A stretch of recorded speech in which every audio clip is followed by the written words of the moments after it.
Message de Monseigneur Philippe Christori en ce vendredi 9 décembre 2022.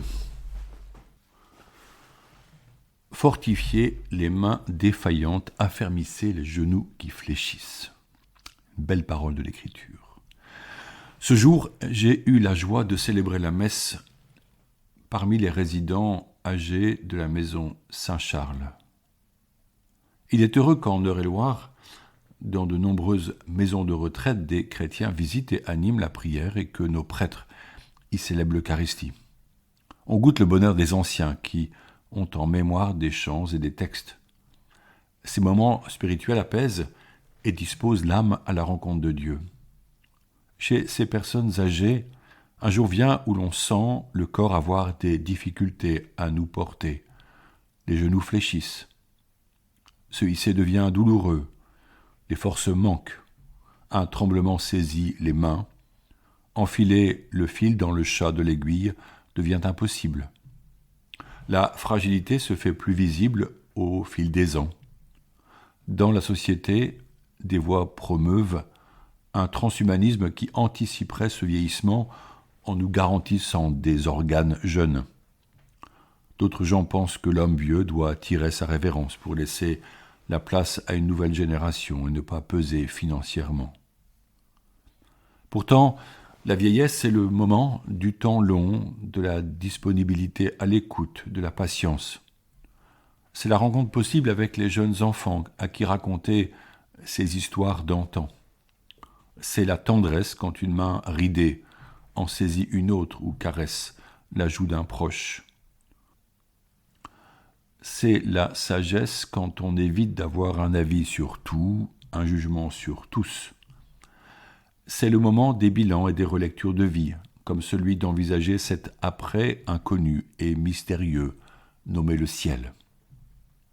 Ces jours d'avant, de douceur et de préparation à Noël, ne sont-ils pas propices à visiter nos anciens, cette vieille tante qui est seule ou ce grand-père diminué?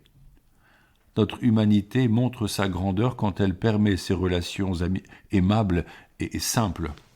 Elle offre le soutien mutuel que beaucoup de personnes précaires espèrent voir venir. L'entraide répond à la demande de Jésus qui lave les pieds des disciples et leur demande de le faire à leur tour, les uns aux autres, comme il a fait pour eux. Comment laisser seules ces personnes qui regardent fixement tout le jour par le carreau, avec l'espoir ténu que quelqu'un les visite? Faute de rencontres physiques, elles se réfugient dans le monde des rêves, d'un ailleurs tiré du passé et de leurs lointains souvenirs. Mais leur cœur est triste d'être oublié par ceux-là même dont ils ont pris soin il y a longtemps. Noël, n'est-ce pas une merveilleuse occasion de changer cela ? La diaconie diocésaine de Chartres a pour mission de mettre en relation les acteurs de la charité.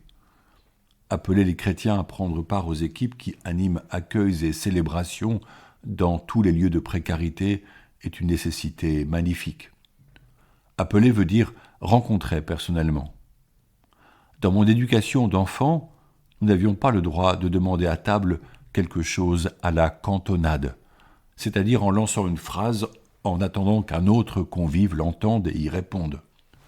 Nous devions demander à une personne nominativement ce que nous voulions. Dans nos missions auprès des personnes âgées, souvent dépendantes, il en va de même.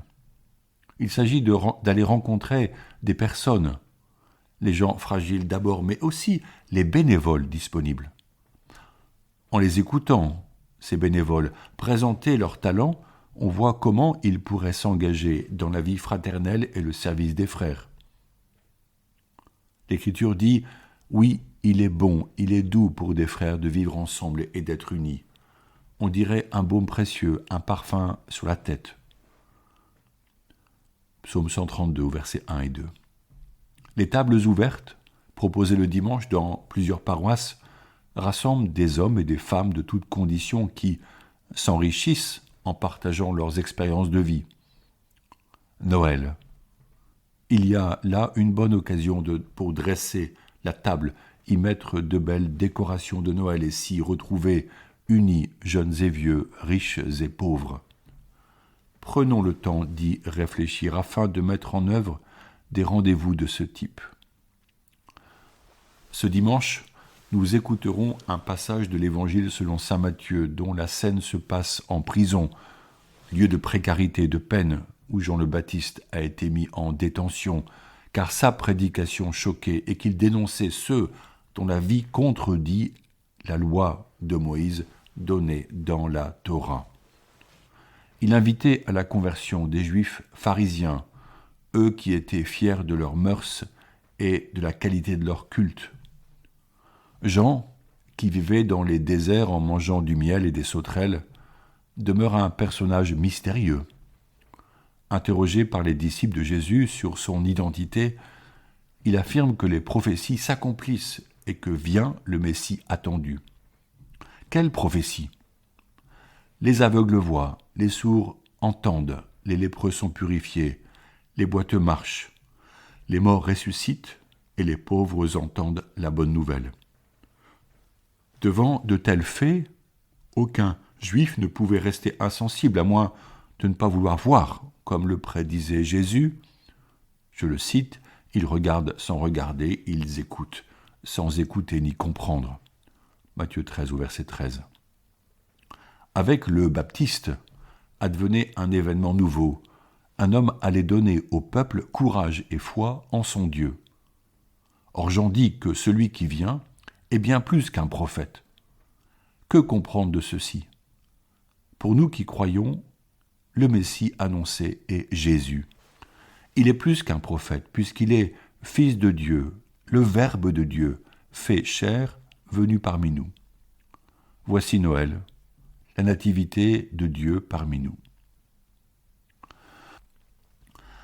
Préparez le chemin du Seigneur, voici le thème, ou même le cri qui résonne en ces jours de préparatifs avant Noël. Qu'allons-nous faire dans nos maisons et au sein de nos activités personnelles ? C'est le moment de bâtir notre maison sur le roc en écoutant la parole de Dieu et en la mettant en pratique. L'Esprit Saint révèle le sens des mots que nous méditons et oriente nos sentiments dans l'amour bienveillant entre nos voisins. Pour les enfants, la création d'une belle crèche les émeut toujours et leur apprend à contempler la venue de Jésus dans la pauvreté et la joie. Certains confectionnent des cartes de vœux que l'on peut offrir à des personnes en précarité. C'est alors pour elles un cadeau merveilleux. L'hiver approche, le froid se fait plus pressant, nous nous couvrons. En Ukraine, la guerre aura lieu dans des conditions affreuses, aussi prions pour la paix. Vivons déjà la grâce de Noël. Le pape François disait à Noël 2021 « Réjouissons-nous ensemble, car personne n'éteindra jamais cette lumière, la lumière de Jésus qui depuis cette nuit brille dans le monde. Ces jours-ci, portons cette lumière à nos amis. » Et nous prions. Seigneur, en ce début de l'Avent, viens réveiller notre cœur alourdi, secouer notre torpeur spirituelle. Donne-nous d'écouter à nouveau les murmures de ton esprit qui, en nous, prie, veille, espère. Seigneur, ravive notre attente, la vigilance active de notre foi, afin de nous engager partout où la vie est bafouée, l'amour piétiné, l'espérance menacée, l'homme méprisé. Seigneur, en ce temps de l'Avent, fais de nous des veilleurs qui préparent et hâtent l'avènement et le triomphe ultime de ton royaume, celui du règne de l'amour. Prière extraite du site du diocèse de Saint-Claude. Bonne journée.